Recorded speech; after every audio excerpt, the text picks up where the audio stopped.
প্রথমে আমরা আল্লাহর নামে আজকে এই মহৎ অনুষ্ঠানে যদিও অনেক আগে সূচনা হয়েছে, ভাইদের সামনে পবিত্র কোরআন তেলাওয়াত করে শোনাবে ক্লাস 7 এর শেখ সাহেব।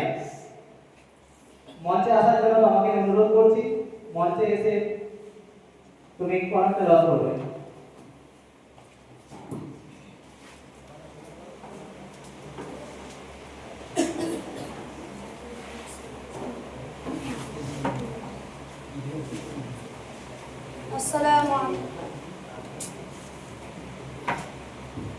আসসালামু আলাইকুম। আমি আপনাদের সামনে এখন কোরআন শরীফের 95তম সূরা সূরাটি তেলাওয়াত করে শোনাবো।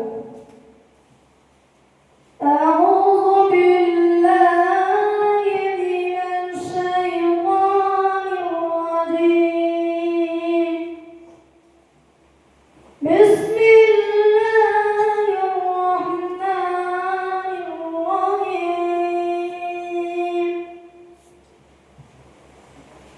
والتين والزيتون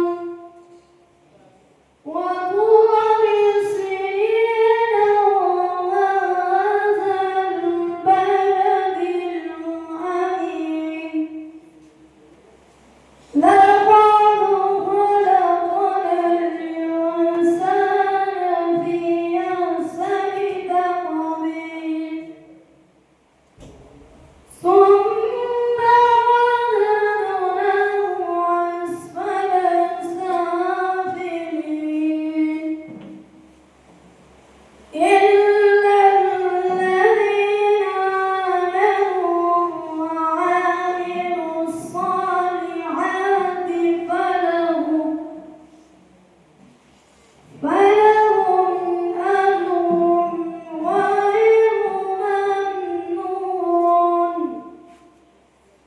فلا يكذبك بعد بالدين أليس الله بأحكم الحاكمين